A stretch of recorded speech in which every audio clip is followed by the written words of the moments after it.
Welcome back to another episode of Small Ball with Kenny Beecham. Today, we want to talk about Damian Lillard's injury. I don't even know if you can call it an injury ailment and what that means for the Milwaukee Bucks.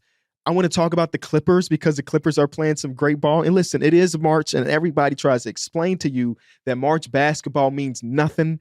And I truly kind of somewhat believe that. But like some things you have to be optimistic about.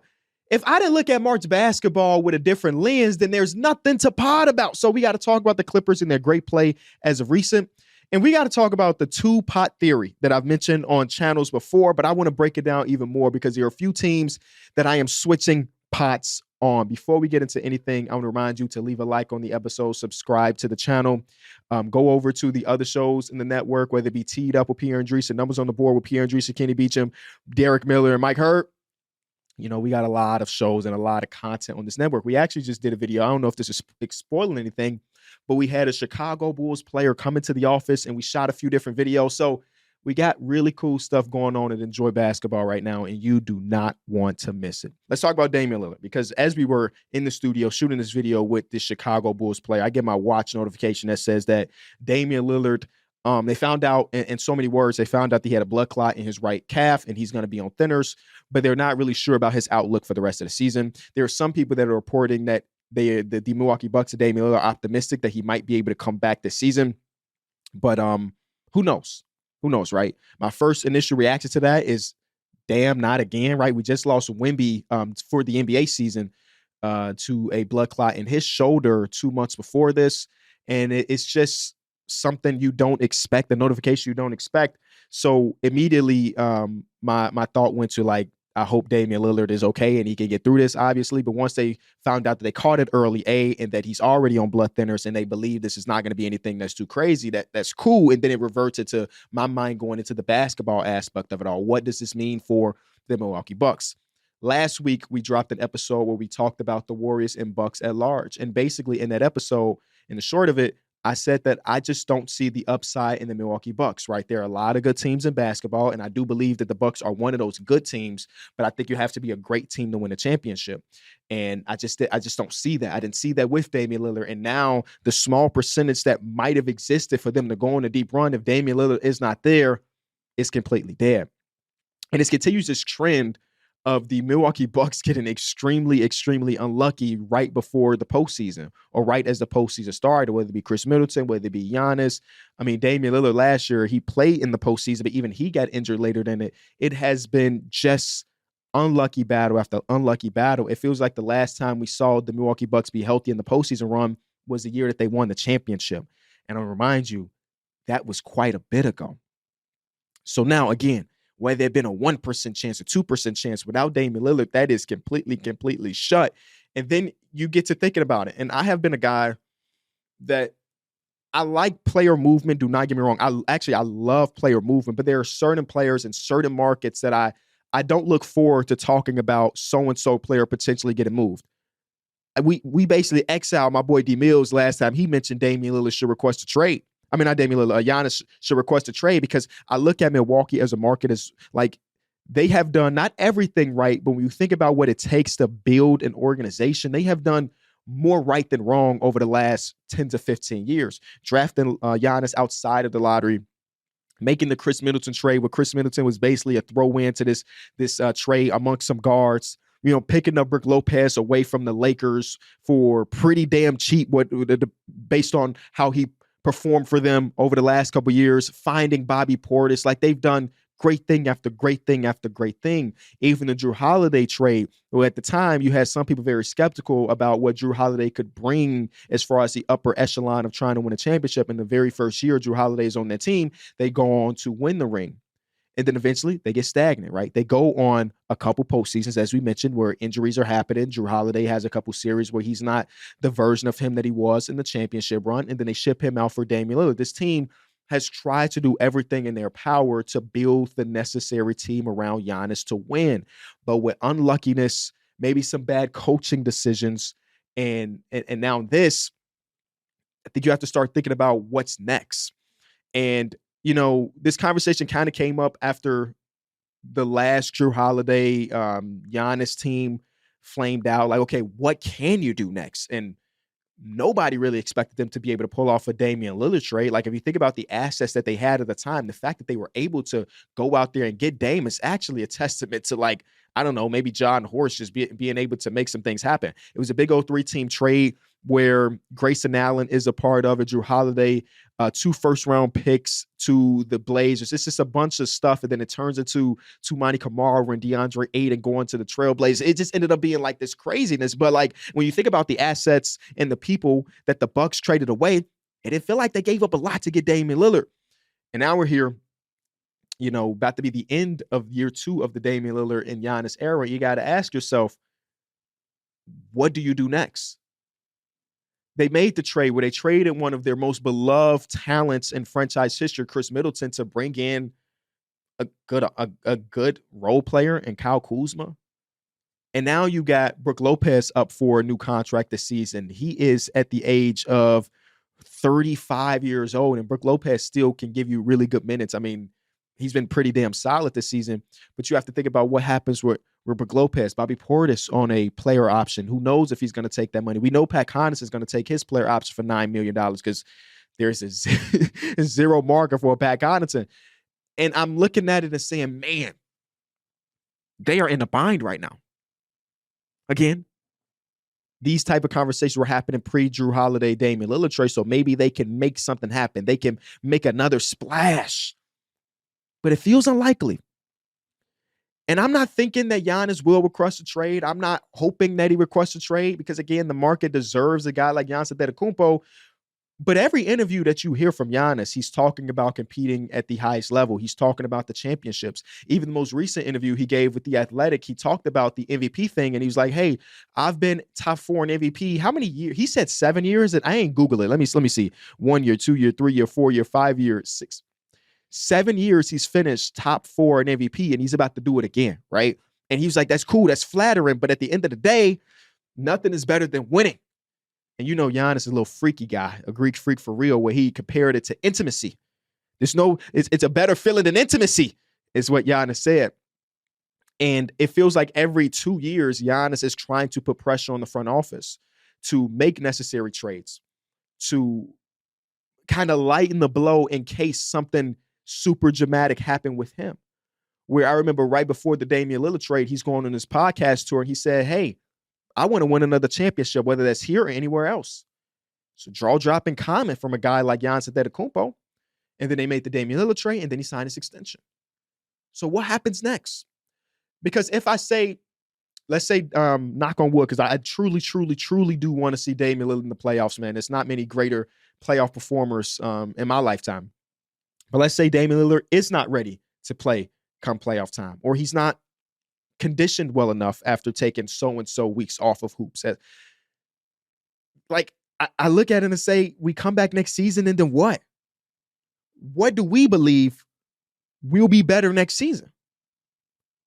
When I compare it to last year, the one thing that I can say was better this year versus last year is that I think Dame and Giannis are more familiar with each other. So they do have that continuity aspect of it. But is that it? That's all as we're going to see next year? Is that they're probably just a little bit better playing on the team together?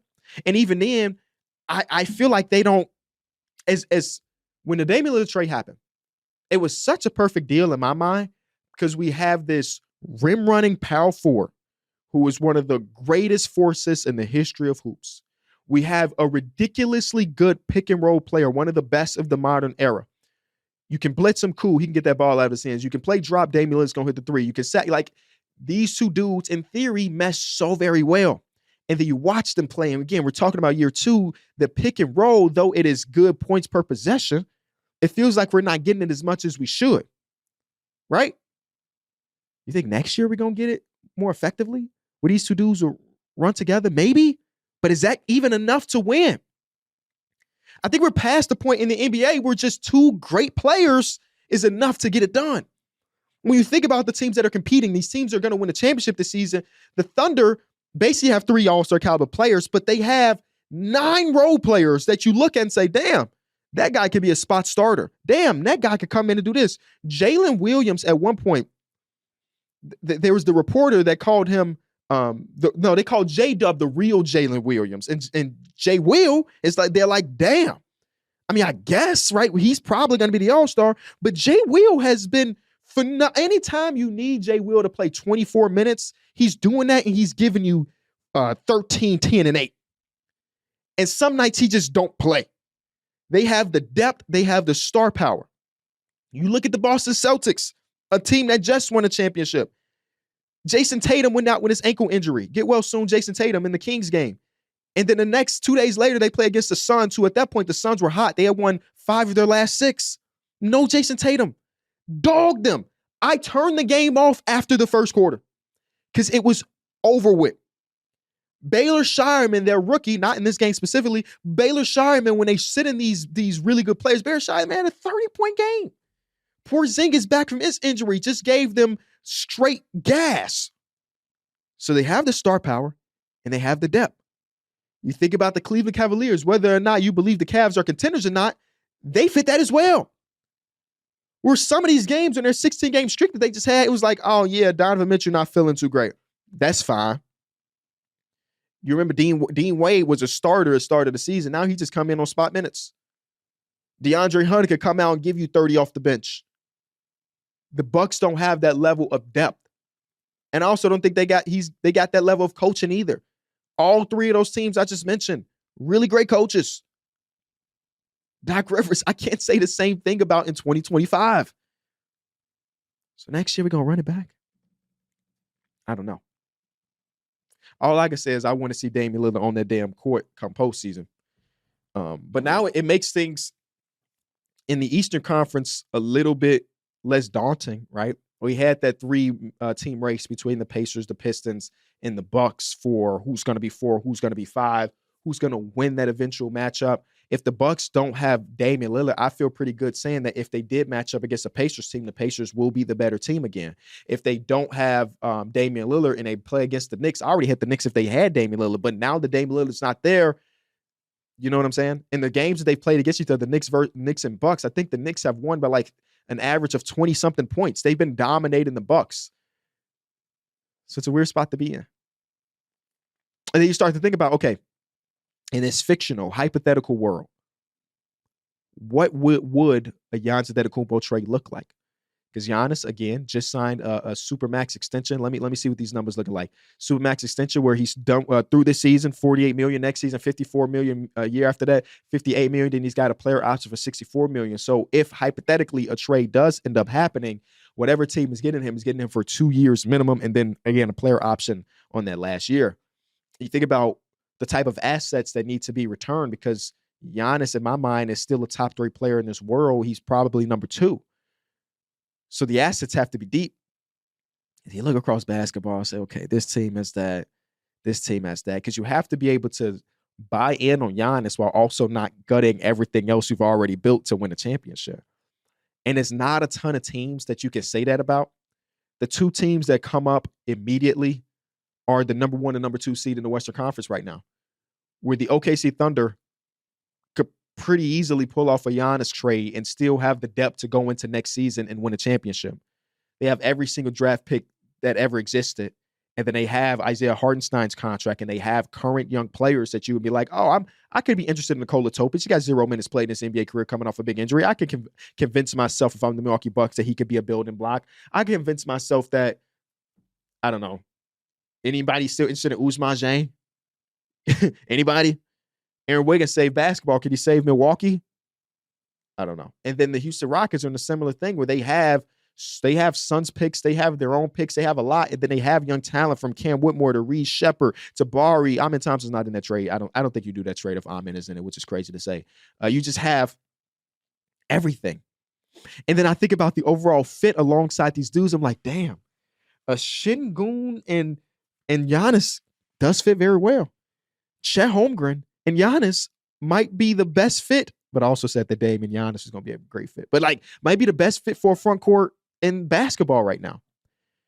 And it's kind of it. And I look across the other teams in hoops. Either you just don't got the future assets, you don't have the young, exciting players that we can convince our fan base about. But again, I'm living in a super fictional, hypothetical world. I'm also not against Giannis just chilling in Milwaukee. If it ends up being one championship for his career, it's still one championship for his career. He still can walk out of his at the end of it and say, hey, I'm a top 15 player of all time. So you let me know what you think about Damian Lillard's injury, but more specifically what that means for the Bucks and the Bucks long term.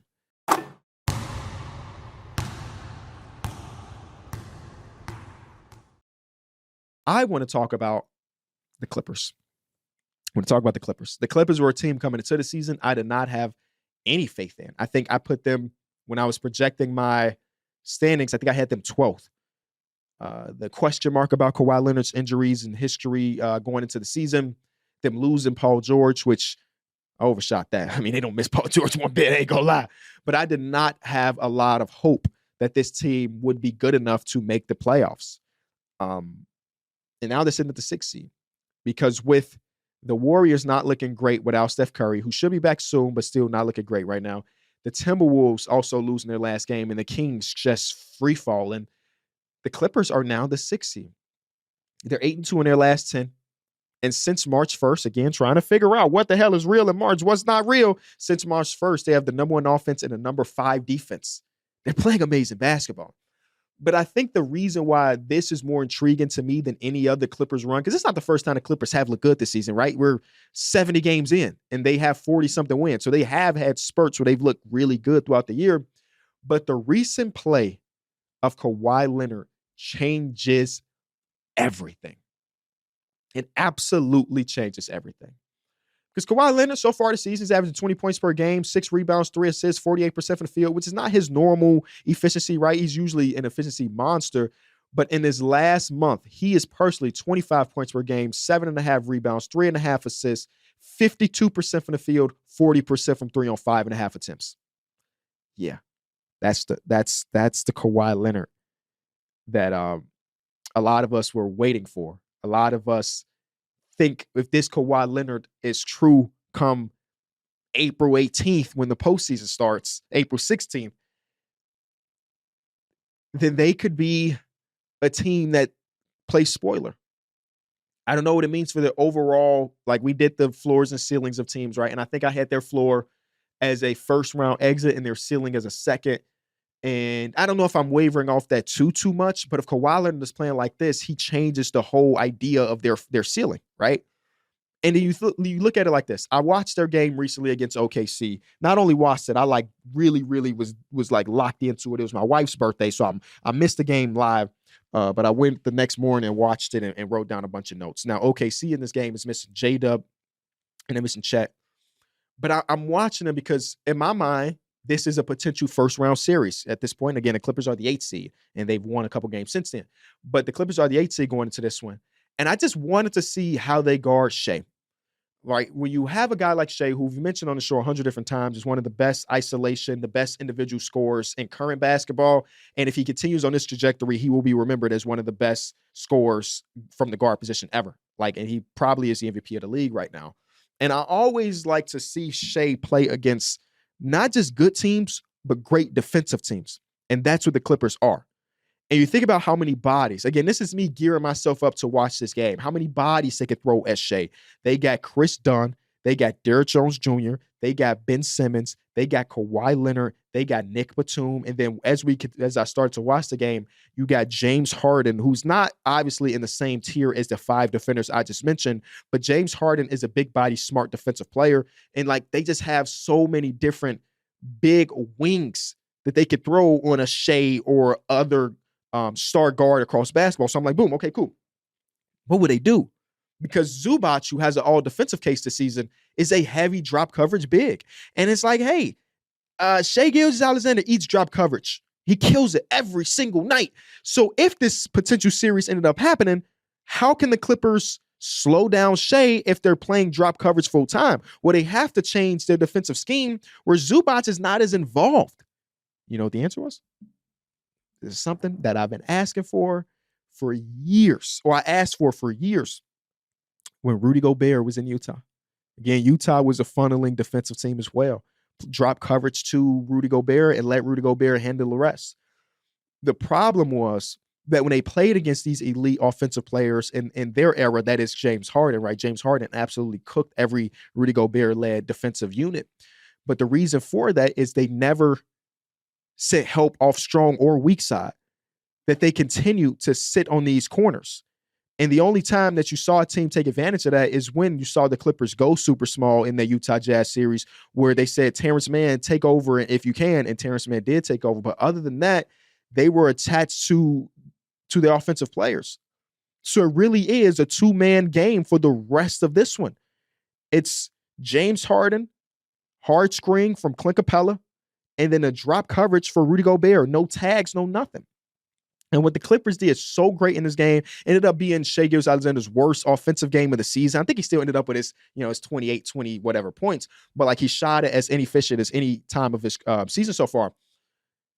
When they got into a pick and roll, and then you saw some mind games and some chess being played, and I'll talk about that in a second.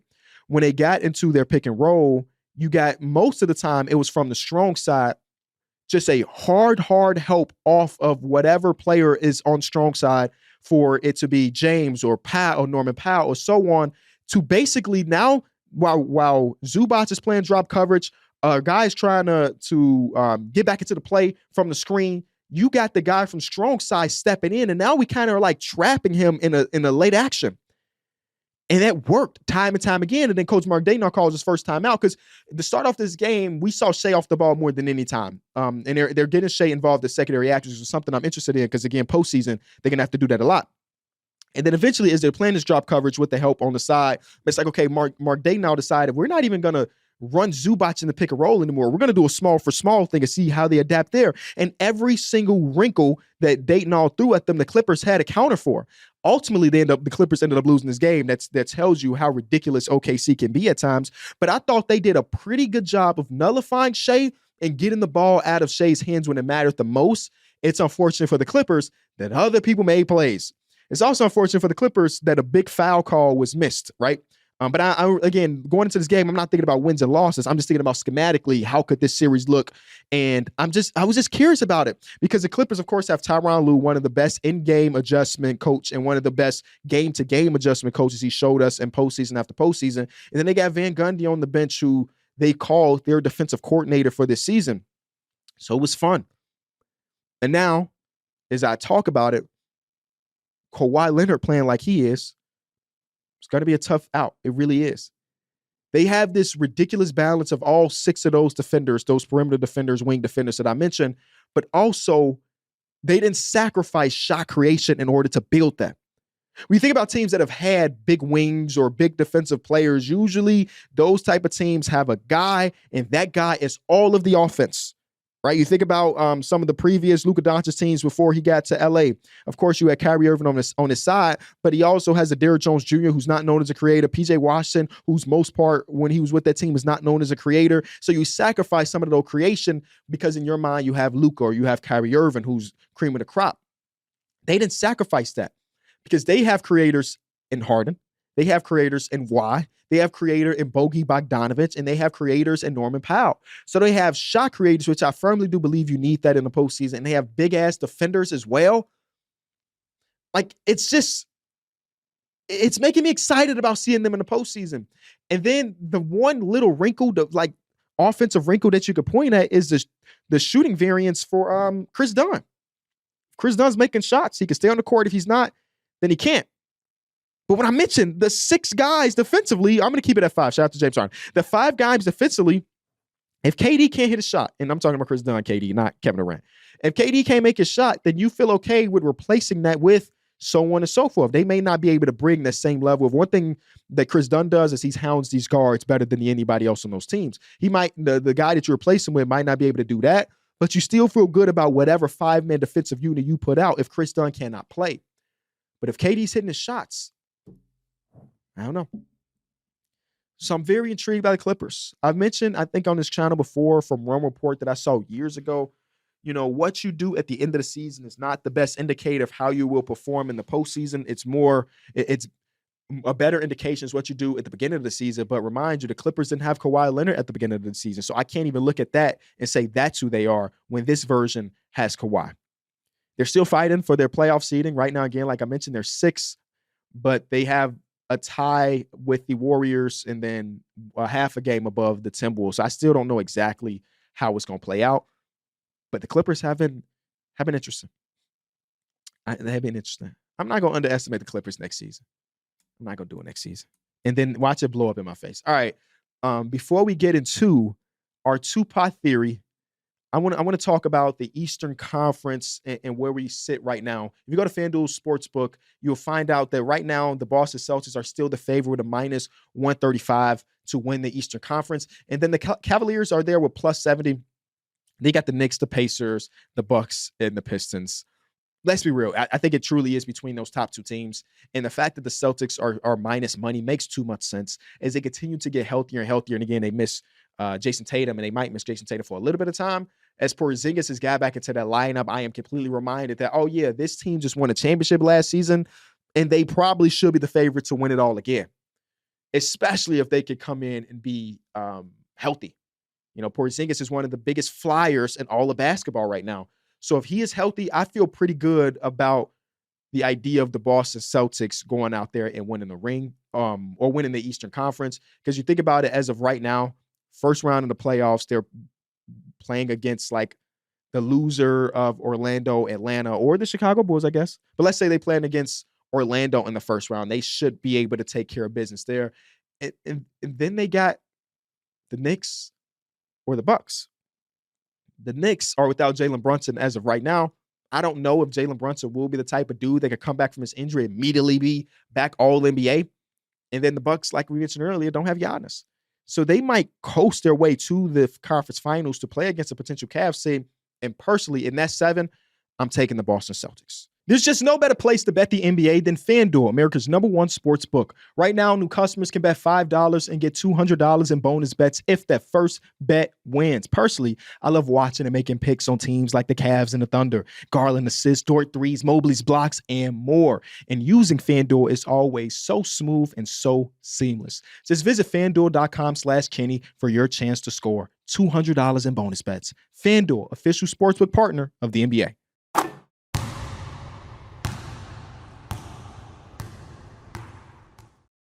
Before we get into the Ask KB, I want to go over this two-pot theory that I mentioned just a couple weeks back. I talked about how my Chicago Bulls have been one of the more exciting teams in basketball. They're 8-2 in their last 10, 3-game win streak. As I'm recording this, they go against the Lakers tonight. Who knows? The Lakers are on the second night of a back-to-back, so maybe we have a little bit of an edge there, but we'll see. We did bust their ass 2 weeks ago. And when I was talking about the Chicago Bulls, I talked about the two-pot theory that I think there's two different types of sports fans, I guess. Sorry.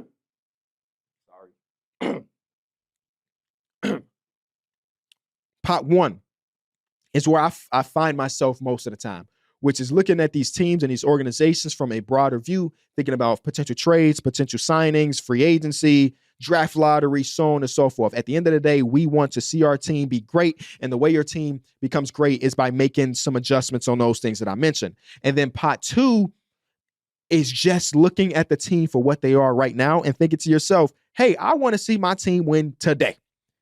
And whatever happens in pot 1, we don't give a damn about. I'm a Bulls fan, and though we might be squandering away our lottery odds, they're really good right now and really fun right now, and that's all.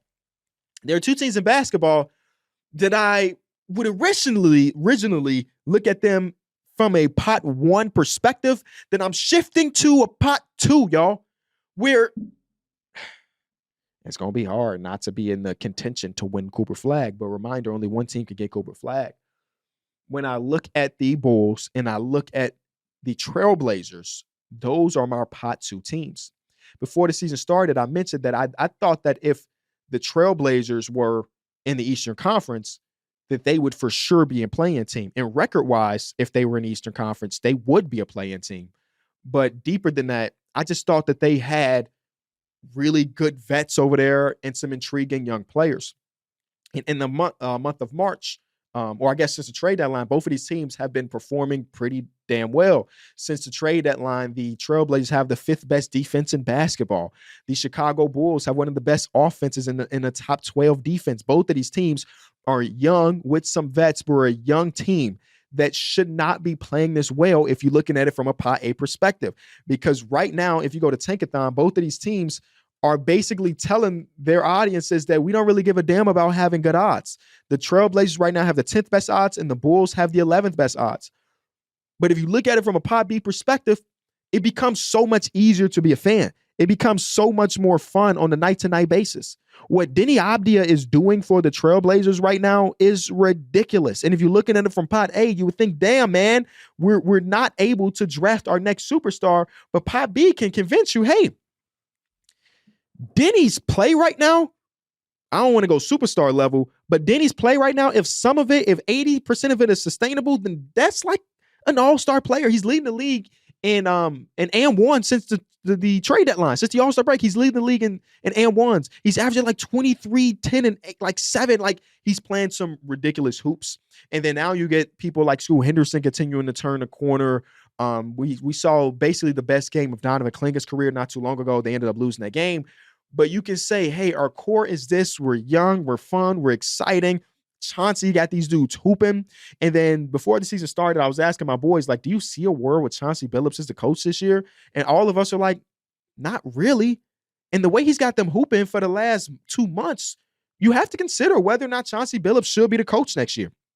I read an article on the F5, Owen Phillips's Substack. Shout out to him. He's one of the better writers in basketball right now, where he was talking about the Portland Trailblazers defense and how they're forcing the most 24-second shot clock violations this year defensively. That's amazing when you think about how young the defensive units are for the Blazers, where they having guys like Scoot Henderson, Toumani Camara, Denny Abdia picking people up 94 feet and making teams get into their action late. And because they're getting to the actions late, they probably don't have time to do secondary actions, and they're forced to take either a bad shot or no shot at all. And when you watch them play, you see that. Not to mention, I fucking love the broadcast crew. So the Trailblazers are just a good watch. And Pot 2 lets you realize that. And if you were still in Pot 1, you'd be like, how do we get our next star? And I'm not trying to say that Denny Abdia is the next star or that the next star is on the roster right now, but I think there has to be some value to having a young team look fun and good. And then I went through our history trying to convince myself that was like this is what I did. I looked at the way teams played in March and April to see if a bad team has a good stretch in those months, if they can carry it over to the next year. And I went through 20 years of history, taking notes, doing this, doing that. There's no correlation, unfortunately. Man, would it have been a great experiment if it was, if I could tell you that, hey, the Bulls ended their season, I don't know, let's say 13-8 in their last 21 games. They were 13-8 in their last 21. Historically, teams that play that well in the last month carry over to the next year. That's not the way it works, unfortunately. But I swear I tried to make it work, man. So I don't know what it means for, again, pot 1, the long term of these franchises. But if I'm looking at it from a Pot B perspective, it's been super fun. This is the most fun I've had as a Bulls fan since, the 3 months where the Bulls were the 1 seed out east when DeMar, Zach LaVine, Vooch, and Lonzo and them. And then before that was like when Derrick Rose was on the team, right? The Bulls have one of the youngest rotations in basketball, right? The only old guy that's playing right now is Vooch. One of the youngest rotations in basketball. Josh Giddey's playing like an all-star. Kobe Wiseman player of the week, back-to-back weeks. And then you squint, you're like, hold on. Could one of these two dudes be the guy? It's unlikely because March basketball is mostly fake. But I'm having so much damn fun. The vibes are high in the locker room. Like I mentioned, the player came through and I was asking, like, y'all really in there, like, turning up? He's like, hey, bro, we having a time of our life, because the guy that was in here has been a Bull his entire career. He ain't really, you know what I'm saying, seen a bunch of greatness. So the fact that you have a 2-week stretch of some greatness, damn it, he's on cloud 9. I also feel bad for Zach LaVine, though, because he has played for just some really poorly ran organizations in his career. Played for the Minnesota Timberwolves, who had all of the turmoil, none of the goodness. Gets traded to the Bulls, and throughout his Bulls tenure, he's able to make a 1 postseason run before they traded him away. And now he's in with the Kings, and he's going to the podium saying that the vibes are all off. They're on a 4-game losing streak right now. They're 2-8 in their last 10. Everything is bad. They're sub 500. They're sub 500. I mean, he got a big ass bag to hoop. but he is not very happy as a ball player. I would love to see him on a team where we can look and say, hey, that's a playoff team. It just never has happened in his career. He's never, and people will try to fault him for that, but there's never been a team where Zach LaVine was on that you looked at to be a playoff team. It's like the same conversation with like some of the Carmelo teams or like Tracy McGrady, and we talk about postseason success, where it's like, yeah, those dudes. I mean, Melo did have his first year where they went on that run, but not. I think there's only one series in Melo's career where his team was looked at as the favorite and they lost. So it's like, how much can a brother do? How much can T-Mac do if every single series he was the underdog? I don't know. All right, that's enough yapping. Let's get into some of these Ask KB questions. These come from people over on Twitter, and we do have one from the audio people. So hit us up on Instagram, Enjoy B-Ball. I think it's it's Enjoy Small Ball, maybe. I don't really know. Hey, we just out here. The first one comes from Zach. What if instead of an in-season tournament, there was a March Madness-style tournament where the teams are ranked 1 through 16 in each conference, the one gets a bye in each conference, and then you get matchups like 2 versus 15, 3 versus 14, 4 versus yada, yada, yada. I'm a firm believer that if the players are interested, then it would be interesting. They could do a mini hoop series, and I'll be like, yep, that's the one. If the players are invested, we're seeing some in-season tournament investing, right? Year number 1, you see LeBron and the Lakers go all that way. And then the interview that I referenced earlier with Giannis, he talked about the in-season tournament as being a championship, right? So like, if our top-end dudes are looking at any tournament as a positive, then it's cool. I think it's unrealistic to do it this way. And I doubt we would ever get to that point, because you don't want to try to copy because the NBA has conceded to the NFL earlier in the season, and they've conceded to March Madness at this time of the year, where like the day March Madness has started, the slate of basketball games were objectively ass. They only had like 3 games on because they knew that 95% of basketball fans, whether you're a college hoops guy or not, was going to be watching March Madness. So I don't think they would try to compete with March Madness by replicating March Madness. The next one comes from Ava, who says, who is a bench player that you could see becoming an all-star level player in the next several years if they're given the right opportunity, like Jalen Brunson type? This was a really tough question for me to get to, man, because it's real tough. Now, when you see these guys play and warm up, you recognize that like all of these dudes are really, really, really good. And you kind of see that. Norman Powell was a good example of this, where Norman Powell was not an all-star this year, but he took an all-star level jump. And part of that was just more opportunity, right? These dudes are just bona fide hoopers. So thinking about guys that I think can make an all-star level jump, I do want to remind you that what Jalen Brunson did was kind of an anomaly, right? It's not something that happens often throughout history. So it takes a very special type. And this is not going to answer your question. I don't know. Sorry. I don't know. The one guy that gave me a little bit of hope in the postseason last year was Andrew Nembhard, living in the moment. You remember Tyrese Halliburton went down with his injury in the Boston Celtics series, and Nembhard almost willed them to a few different wins, hitting some big-time shots here or there. It's like, oh, yeah, if you put the ball in Nembhard's hands more, he could probably be really, really, really productive, and he has been really productive this year, but that's not really that all-star level jump. Like, if he ended up, I don't know, on the Wizards or the Utah Jazz, so I think that Nembhard is going to make an all-star game? Probably not. But that's one of the best names I could come up with. It's not a lot, man. It's not a lot of guys. The last one that I have here is from, I'm stalling, Hornets Muse. Man, we don't rock with Muse accounts over here. What first round playoff series do you want to see the most for the East and the Western Conference? This is very, very, very, very simple for me. And I'm assuming you mean like if I could change things, because right now, of course, there's some bloodbaths in both conferences for the seedings. Before the Damian Lillard injury, it was 100% Pacers versus Bucks, because I just thought that was they had the opportunity to be really, really fun. These two teams already hate each other based on the game ball stuff and so on and so forth. But first round Eastern Conference, the thing that I think is the most intriguing would be Knicks versus Pistons. Specifically, if Jalen Brunson is not able to get back to all NBA caliber, because I think that's a real series, right? We got these young Bucks versus a team of vets. One of these teams is known more for their offensive firepower in the half court in the New York Knicks, and this other team is this young feisty team that will get under your skin, but more known for their defense.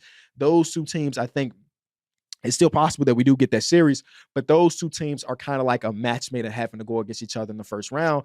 And it will be an amazing experience for the young Pistons team, but it also will be a good starter series for the Knicks, assuming that the better team just wins in the Knicks. It will be a great way to start the playoffs and recognizing that this is about to be a bloodbath. We're going to have to play hard every single night because the Pistons are a team that forces you to play hard every single night. And then on the Western Conference side, not out of the realm of possibility to get Lakers versus Nuggets in the first round. It's not out of the realm of possibility that we get Lakers versus Warriors in the first round. It's one of those two teams. It's either Steph versus Bron or Bron versus Jokic. 100% the first round series that I would want to see most. I think I'm not a math major or a probability type of guy, but we're probably getting one of those series. And I would take either one.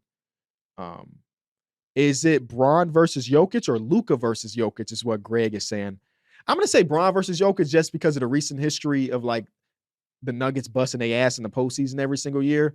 Luka versus Jokic is pretty cool too. I don't know. Let me just double check this really, really quick. Have we seen Luka Doncic in a series I'm drawing a blank. Have we seen him in a series versus Jokic yet in the postseason? Off the top of my head, I'm going to say no. No, they never played each other in the postseason yet. So maybe it is Luka versus Jokic. I ain't going to lie. They got nothing but love for each other. They like homeboys. I don't know. Maybe that friendship ends if Luka hits a big three and yells in Jokic's face on a switch. I don't know. All right, we got one more question. Hey, Kenny. Big fan of both pods. I've heard a lot of people talk about a 1v1 tournament and what NBA players would succeed in that. But what if there is a 10v10 tournament with an expanded court? What NBA players do you think would excel there, and what interesting things do you think could come from that? Thank you. A 10v10? Wait. This, Greg, do you think he means 10 players on the court at the time versus 10 other players on the court? What the hell? What in the NBA street is that? Nah, hell no. Man, 5v5 sometimes seem like trouble to NBA players. You want to go 10v10s? I don't even know. What could you even do there? I mean, I know you said expanded court, obviously, but what? You would have to double the court. Because even now, sometimes I'd be like, damn, this NBA court kind of small, bro. You put 5 big wings on the court, I feel like you can't do nothing. It is a fever dream, Greg. I don't even know. Nobody would excel at that. Nobody would excel at that.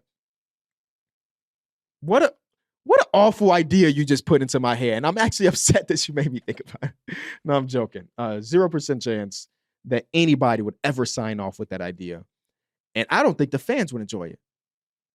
I think the novelty will wear off really fast when no team can score because there's no spacing, even with the expanded court. Everybody be calling me, not everybody, a few people on Twitter be calling me a Thunder's Glazer. They're fucking great at basketball, y'all. What can I say? I like watching the Thunder. They're a great basketball team.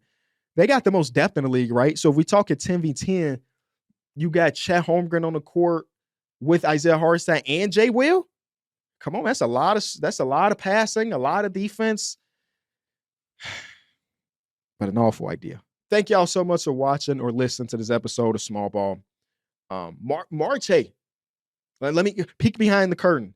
March is always really tough as a basketball creator because a lot of these games don't end up mattering, right? And I don't mean between these top teams because, again, one loss can drop you from the 4 seed to the 5 seed. But it feels like more than half of the games every single night have zero stakes at all. So Wizards versus 76ers, shout out to Alex Sarr. I actually might do this next week where I go over some of the rookies and rank my favorite or the most intriguing rookies from this last year's draft class. But like that game, zero stakes, zero anything. Raptors versus Nets, another one. Nuggets versus Bucks, but no Giannis, no Dame. And then so it's becoming increasingly harder to find new things to talk about. And to remind you, I got Kenny for real, and I got numbers on the board, and I'm trying my very best not to replay topics and replay things. So bear with me through March, man. Bear with me through March, because it's gonna be a rocky ride. I think I just got to get my creativity back. Like I said, going over rookies, not doing anything about the current state of the league, but just going bigger picture and some stuff. Maybe that's the thing. If you have any suggestions, let me know on Twitter. I appreciate you, love you, and I will see you next time.